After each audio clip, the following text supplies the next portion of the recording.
My name is Roy, and welcome back to another episode of Sacred Wild Man.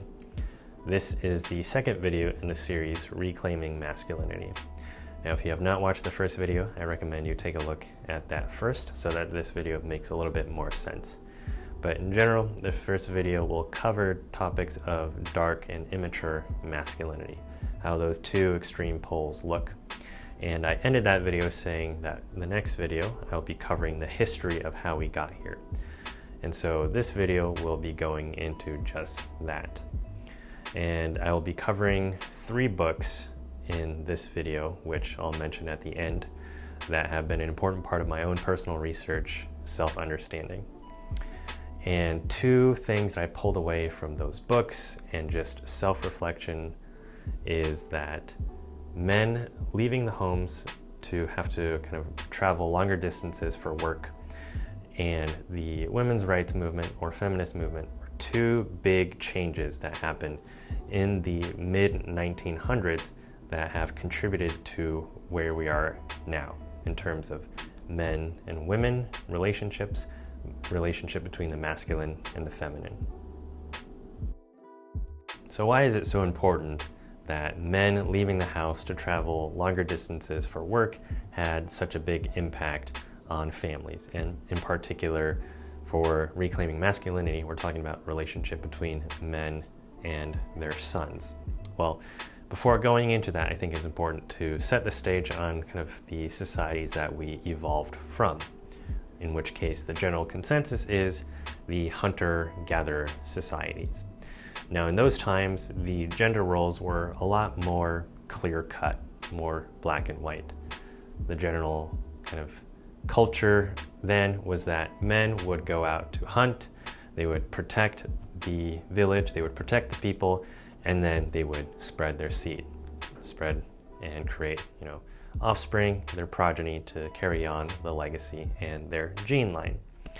And then for women, it was to bear children, cook, clean, take care of the children, things along those lines. Obviously, our culture and society are very different now. But those hunter-gatherer societies had something important that we don't have anymore, which is that the sons were around men. They had plenty of time to interact with men, be around the elders, learn from the elders, and there was also kind of just a general sense of, hey, the men are here to kind of initiate the boys into manhood when it is that time, when they reach a certain age. Now, Robert Bly, in his book Iron John, speaks to the importance of this hunter-gatherer society where the men and the young boys were in close proximity to each other. Bly writes, "Throughout the ancient hunter societies, fathers and sons worked and lived together. As late as 1900 in the United States, about 90% of fathers were engaged in agriculture. In all these societies, the son characteristically saw his father working at all times of the day and all seasons of the year." Now, it's also important to mention that this video is geared towards a Western audience, given that this is where I was born and raised, and this is also the audience that Robert Bly himself is speaking to. But Bly compares what we have here in the West, or better said, don't have, in comparison to other cultures around the world. And so here Bly writes, "Traditional cultures still in existence seem to have plenty of father. In so-called traditional cultures, many substitute fathers work with the young man. Uncles loosen the son up or tell him about women. Grandfathers give him stories. Warrior types teach weaponry and discipline. Old men teach ritual and soul. All of them honorary fathers." Now, in the course of my research, one thing that I stumbled upon is a rites of passage or initiation ritual that takes place in Papua New Guinea. From what I recall, if I get this wrong, please let me know. But from what I recall, this initiation ritual happens when the boys reach a certain age. The men of the village come and basically steal or kind of take and kidnap the boys from the women, from the mothers. And the women and the mothers of the village are also in on it because this is a whole community-wide ritual However, it only happens with the men of the village and the boys, fathers and sons. And what would happen is once they steal them away, they would take them to some private location, and the boys would then be forced to wrestle with the men of the village, who are all donning this kind of demonic looking mask. And the boys tasked with having to wrestle each man, and it's like this sort of fearful and like terror-inducing encounter where they don't really have any idea what's going on, but they have to summon within themselves their own kind of inner wild man or inner demon to be able to subdue and wrestle down these men. And once they do that, the final man takes off his mask and then puts it on the boy's face. And that communicates clearly to the boy, you have crossed the threshold from boyhood into manhood. And there's this death and rebirth scenario that takes place. And for the boys, I imagine, they have this sense instilled within them that I did it, I crossed a threshold, right? This threshold comes with a degree of terror. You have to give something up in order to kind of unfold and birth into what is new. And so what they give up then is their boyhood, the soft, warm, nurturing, predictable world of the feminine, and initiated into the cold, darker, brutal world of men. Now, in the West, we don't have anything like that. And I'm not sure when was the last time we did have that. From what I know, just observing society here in the West and talking to friends, the most we have is, okay, you're 21, here, I'm gonna take you out for drinks, or hey, you lost your virginity, great. And that's it. There is a sense that you have crossed some sort of a threshold, but there's no sense that it was anything, deeply significant. It didn't create a sense in my opinion anyways, that, I conquered something and I am now strong enough, I have enough sense of agency and who I am to then take on the rest of the world, to contribute to something, to create something, and to leave a mark on the world in terms of who I was and what I contributed to this world. Now, although here in the West we might not have those traditional kind of initiation rituals, Robert Bly writes that just the normal rhythm of daily living and learning kind of what fathers did was some aspect of kind of instilling in boys this sense of what the world of men is like.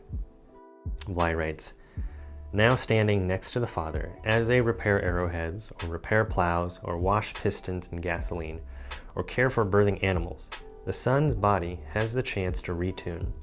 Slowly, over months or years, that son's body strings begin to resonate to the harsh, sometimes demanding, testily humorous, irreverent, impatient, opinionated, forward-driving, silence-loving, older masculine body. Both male and female cells carry marvelous music, but the son needs to resonate to the masculine frequency as well as to the female frequency. Now, something that's important in this quote is that Bly is pointing out much of the communication between the fathers and the sons, men and young boys, is through activity, doing things together. And that tends to be still today how men generally bond with each other, is through some sort of activity, such as sports or martial arts. And while this might not always access the emotional world, there is still some sort of bond that is being created. Now, if we're to speak to the emotional world, which we could say probably historically here in the West, men have tended to be more cut off from their emotions. Guy Corneau, in his book, Absent Fathers, Lost Sons, does a good job of speaking to the importance of discipline as well as affection. So in regards to discipline, Corneau writes, a father's love is often expressed in conditional terms, as a way of encouraging the child's achievements. If you succeed in such and such a thing, I'll give you what you want. The presence of this conditional element is crucial in a child's developing sense of responsibility, a willingness to test and go beyond limits, and even respect for established hierarchies. However, it will be a positive influence only if it is counterbalanced by affection.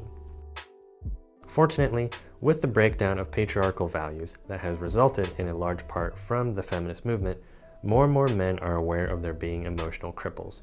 More and more of them are refusing to stifle their sensitivity.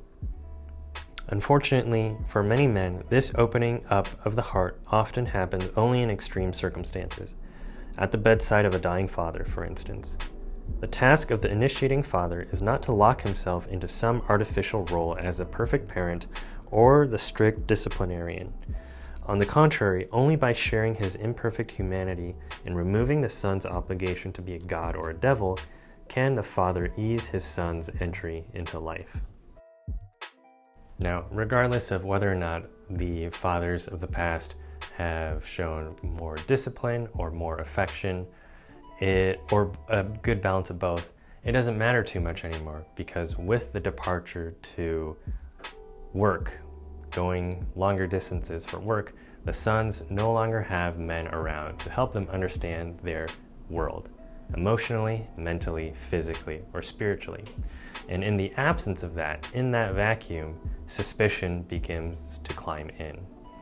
Children tend to be very egocentric in the sense that everything is about them, everything revolves around them, including bad things. So if a child does not feel good, and there's this sneaking suspicion that things in the home aren't going well either, because this departure to work likely also created conflicts between the men and women in the house, the child will feel that kind of resonance, will feel that something's off at home, and begin to internalize that feeling that, I must be the one who's responsible for this. And when that sneaks in, that is where a lot more suspicion and projection can take place, because no one enjoys feeling bad, right? What we tend to do then, especially as children, is that we engage something called projection or splitting, which essentially is you're taking what is within and putting it outwards. And splitting specifically refers to kind of separating what is good and what is bad, typically keeping what is good internally and then projecting externally what is bad. In describing this dynamic of suspicion and mistrust slipping in, Bly writes, "When the son does not see his father's workplace or what he produces, does he imagine his father to be a hero, a fighter for good, a saint, or a white knight?" Mitscherlich's answer is sad. Demons move into that empty place. Demons of suspicion. The demons, invisible but talkative, encourage suspicion of all older men. Such suspicion affects a breaking of the community of old and young men. One could feel this distrust deepen in the 60s. Never trust anyone over 30. Having all the suspicion in one place, toward older men, often leads to disaster in relationships and great isolation in spirit and soul. In the next decade, we can expect these demons of suspicion to cause more and more damage to men's visions of what a man is, or what the masculine is.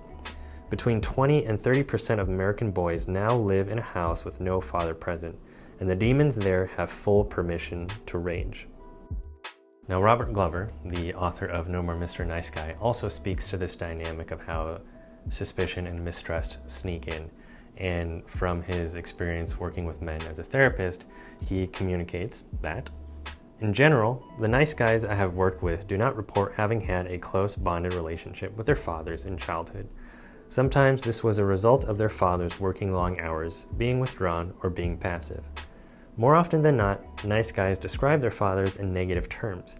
They often see them as controlling, rageful, angry, absent, abusive, unavailable, addictive, or philandering. It is not unusual at some point in childhood for nice guys to have made a conscious decision to be different from their father. Now, what Glover and Bly talk about here certainly apply to my own life. My parents divorced when I was young. I was raised by a single mom, and the stories she told about my dad, along with my fear of my dad when I was young, just because he embodied more of that disciplinarian kind of attitude, helped to feed and construct this narrative in my mind that my dad was awful and that I didn't want anything to do with him, and that I would strive to be everything that he was not, to go entirely in the opposite direction and to be seen as a good man and the perfect man in my mom's eyes. And this segues into my next point of how the boys now begin to turn to their mothers and to the women in their life to learn how to be a man. And this is where we get into some other problems. In regards to sons turning to their mothers and women for guidance, Glover writes, "The unavailability of dads during this era often required mothers to take over the job of the fathers. Women inherited the de facto job of turning boys into men. Unfortunately, even the most well-meaning mothers are not equipped to teach their sons how to be men by themselves. This hasn't kept them from trying.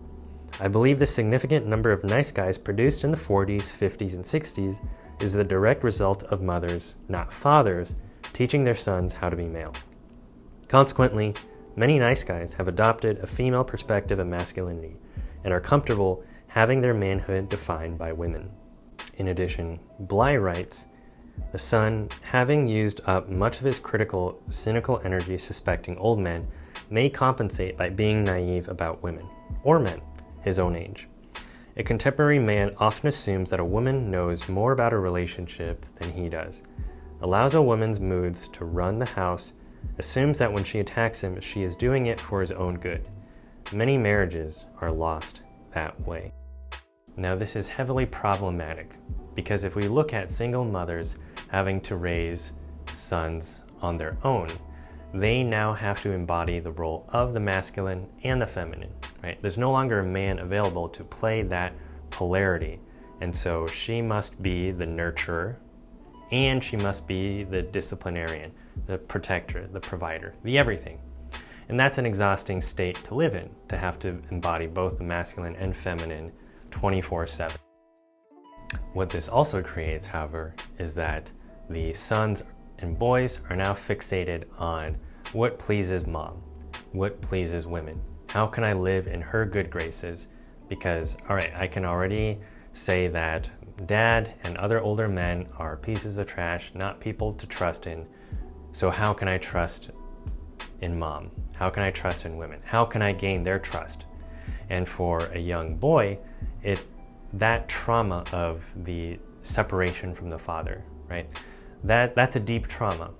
And for anybody, you don't want to experience that same trauma again. You will do everything you can to try to avoid that. So the subconscious or unconscious narrative in that boy's mind could be, I already lost dad, and I don't know how that happened. But I've split off that part of myself. I've projected it outwards, screw men, but I can't possibly lose mom. I can't lose women, right? I can't sustain another loss like that. So how can I do everything in my power to live in the good graces of mom and women so that they will not leave me, so I will not have to experience that same trauma again? Now, this is something that is heavily present in our society now, in my opinion, with men who are kind of just fixated on catering to women. Whatever you say, whatever pleases you, that's what I need to focus on. And many women, whether they are willing to admit it or not, actually don't like that at all. It creates this sense of neediness and, to a certain extent, disgust of I don't want to deal with this. And this gets emphasized further in schooling and education, and also in my field of counseling. And Robert Glover writes about this a little bit more. For most boys, the first several years in school become basic training in how to please women. If a little boy was already disconnected from his father and trained to please a woman, the typical school system magnified conditioning. Now, one thing that I think is important to point out here is the timing of everything. So 1950s, as Bly pointed out, being the time period where more and more men are leaving the home to travel longer distances for work, also coincides with the same time that the women's rights movement, feminist movement, began to gain more traction. and more popularity. And so for the sons who are mostly around women for most of the day because the dads are gone, they are kind of marinating in this environment of dad's gone, I have no idea what he does, I don't know if dad even likes me, he's stoic and distant perhaps, along with, women being more empowered but also fed up with men. That young boy is now forced to figure that out all on his own. And because he's mostly around women, be it at home with the mom or in the schools, he's likely going to gravitate to what's most available to him, which at this time is going to be women. Now, the feminist movement probably started with positive intent, but what we have now, which whether you call it third or fourth wave feminism, is something that to me just seems to carry a lot more hostile energy. It doesn't come from a place of, in my opinion, there's actually something that we're kind of fight for here. There's a point that's actually important here that we need to bring attention to. It seems to carry more a connotation of men suck, we don't need you, in fact, we're better off without you. Now that kind of hostile energy is doing no favors for the relationship between men and women. And to me, it's no secret looking around at our society here in the West that men and women are more miserable than they ever have been, more separated, more kind of bifurcated and just distant from each other than they ever have been.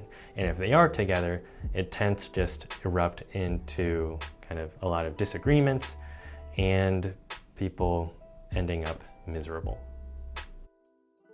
Now this nice guy dynamic, this nice guy syndrome, this trying to please women, wanting to please mom, not be like dad, not be like these other guys, is causing a lot of trouble for men who embody more of this softer masculine energy. And Corno speaks to this as well. He becomes a victim of repetition, looking to women reminiscent of his mother for the things he never got from her, as if he would make up for some terrible emotional wound. If he needs tenderness, he will not look for a sweet, gentle woman, but rather for one who is cold and reserved. Then he can win her over and finally bring out the gentleness in her. The deep reason for Julian's involvement with feminism lies in his fear of being abandoned and in his intense desire to be rewarded with maternal affection for even his smallest acts on behalf of women. His feminism does not come from a conscious decision. It is only another attempt to please women and to stay in their good graces. As long as a man is not liberated from his mother, he cannot love another woman. His libido, his vital force, remains imprisoned in his mother complex. Now, what I just read by Corno may have rubbed some men the wrong way. If it did activate you in any way, I encourage you to be curious about that, because it likely indicates that there's a wound there. I know for myself, when I first read that, especially this part about the whole mother complex, I had to take a deep inhale and exhale because I realized, he's speaking about me. He's speaking about me to a T. And I can either really grow and learn from this, or I can continue to try to reject it and say, oh no, that's not me.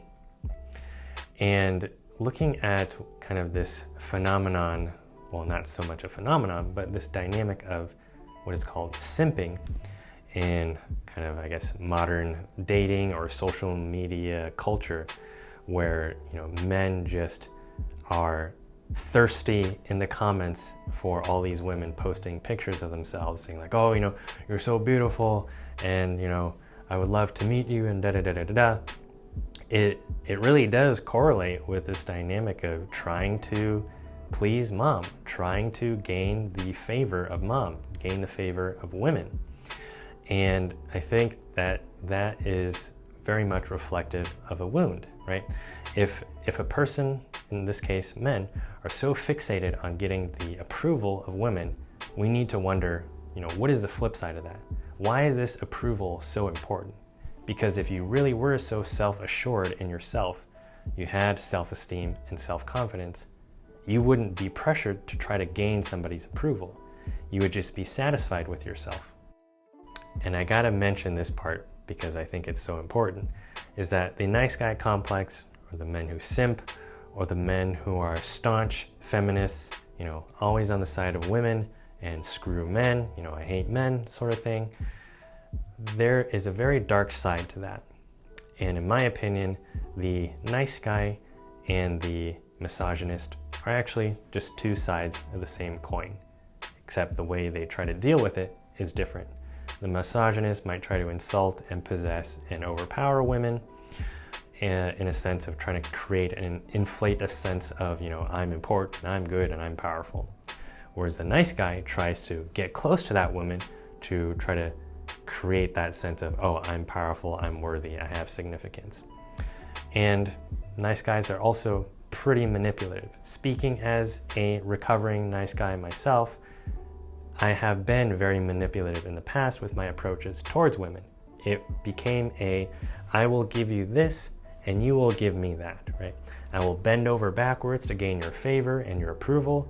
In turn, you must reward me with your affection. That doesn't come from a place of confidence or self-esteem. It comes from a place of wounding.